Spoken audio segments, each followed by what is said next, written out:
So hi guys, welcome back to my to videos. तो इस video में दोस्तों डिस्कस करने वाले हैं यहाँ पर कुछ ऐसी कंपनीज़ को जो कि रेसिप्रोकल टैरिफ की वजह से कुछ खास मेजर इम्पैक्ट आपको फेस करती हुई नज़र नहीं आएगी। वो सारी कंपनी कौन सी है उसकी बात हम लोग इसी वीडियो के आगे करेंगे। बट सबसे पहले टॉप स्टोरी की बात कर लेते हैं, जो कि ऑब्वियस सी बात है कि रेसिप्रोकल टैरिफ का ही रहने वाला है। डोनाल्ड ट्रंप की तरफ से कल के दिन हमें रेसिप्रोकल टैरिफ से रिलेटेड काफ़ी सारी चीज़ें सुनने को मिली, जिसमें उन्होंने बताया कि वो इंडिया के ऊपर 26% का डिस्काउंटेड रेसिप्रोकल टैरिफ लगाने जा रहे हैं, क्योंकि मोदी हमारे काफ़ी अच्छे दोस्त हैं या फिर बोल सकते हैं ग्रेट मित्र हैं। अब इन सारी चीज़ों के बाद दोस्तों कहीं ना कहीं मार्केट उतना नेगेटिव रिएक्ट नहीं की जितना एक्सपेक्टेड था, क्योंकि मार्केट तो उम्मीद कर रही थी कि इंडिया सबसे ज़्यादा टैरिफ अगर लगाती है तो इंडिया के ऊपर सबसे बड़ा टैरिफ लग सकता है यूएस से, जो कि था नंबर करीब 52% का। बट ट्रंप ने बताया कि हम काफ़ी दयालु हैं, इस वजह से हम उतना टैरिफ नहीं ले रहे हैं जितना आप हमसे लेते हो, हम सिर्फ आधा ले रहे हैं, मतलब 26% का टैरिफ ये इंडिया से लेंगे। अब दोस्तों इन सारी चीज़ों के बाद ऑब्वियस सी बात है कि कुछ सेक्टर को इम्पैक्ट हमें देखने को मिलेगा। अब देखा जाए तो बहुत सारे सेक्टर मिल जाएंगे आपको, बट 4 ऐसे सेक्टर हैं जिसमें सबसे बड़ी इम्पैक्ट हमें देखने को मिलेगी। अब उसमें सबसे पहला जो नाम देखने को मिलेगा वो फार्मास्यूटिकल सेक्टर का है, जिसमें दोस्तों काफ़ी बड़ा हलचल आ सकती है इस टैरिफ की वजह से। अब देखो, इंडिया को जो टोटल रेवेन्यू मिलता है 12.2 बिलियन डॉलर का एक्सपोर्ट्स है, और ये एक्सपोर्ट कहाँ की बात हो रही है? यूएस की बात हो रही है। यानी कि इंडिया फार्मास्यूटिकल सेक्टर के ज़रिए 12.2 बिलियन डॉलर का एक्सपोर्ट करती है यूएस में। अब आप सभी को पता है कि फार्मास्यूटिकल्स के जो कंपनीज़ हैं वो इंडिया पे भी तो अच्छा काम करती हैं, बट इंडिया के बाहर भी काफ़ी अच्छा डिपेंडेंट हैं वो।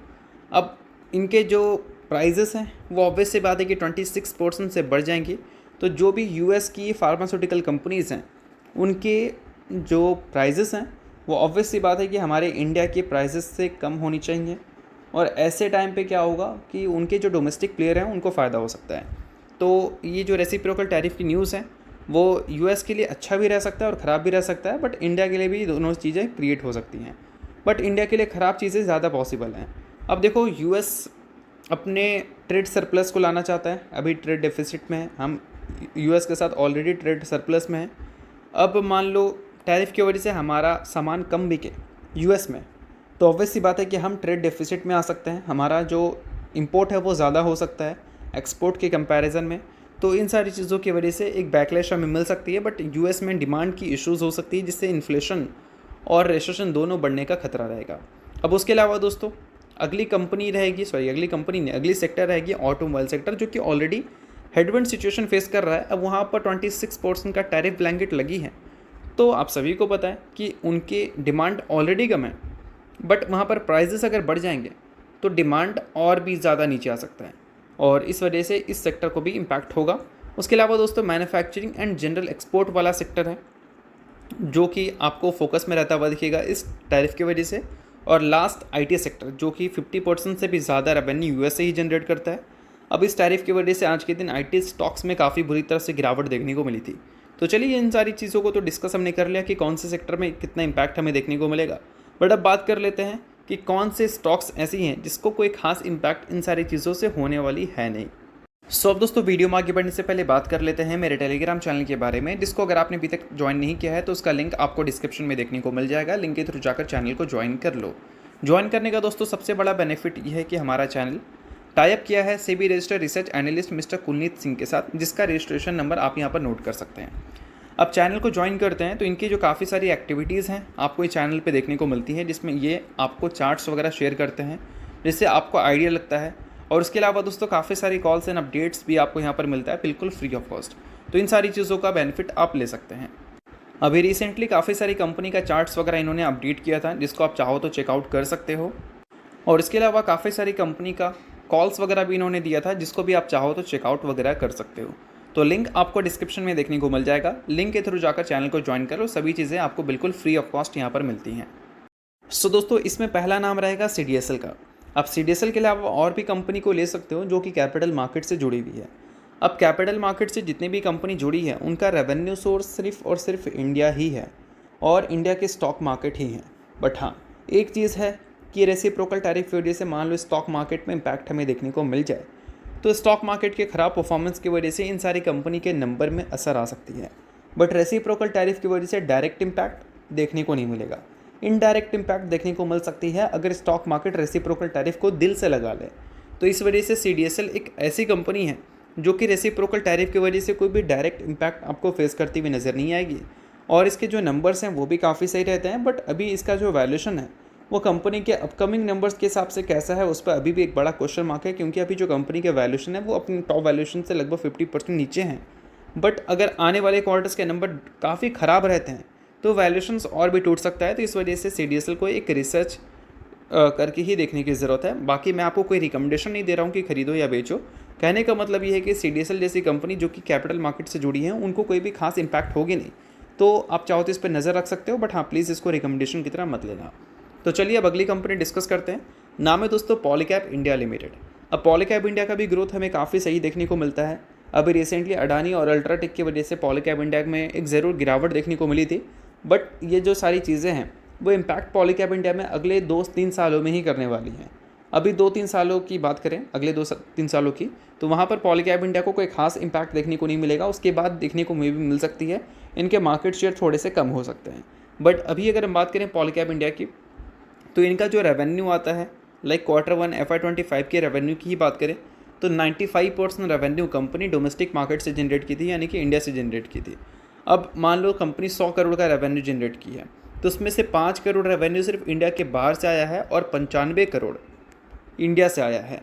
अब ये जो 5% का नंबर है उसमें अगर देखोगे तो सबसे ज़्यादा जो कंट्रीब्यूट किया है वो अमेरिका किया है। नॉर्थ अमेरिका से कंपनी 38% रेवेन्यू जनरेट की है।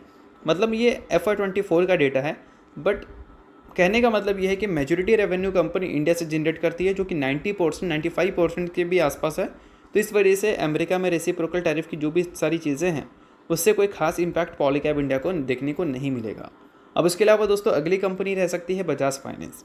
अब ये एक फाइनेंस कंपनी है, NBFC कंपनी है, इंडिया में डील करती है, नंबर्स भी अच्छा रिपोर्ट करती है, और अभी RBI की तरफ से MPC मीटिंग जो होने वाला है उसमें रेट कट की भी पॉसिबिलिटीज़ हैं।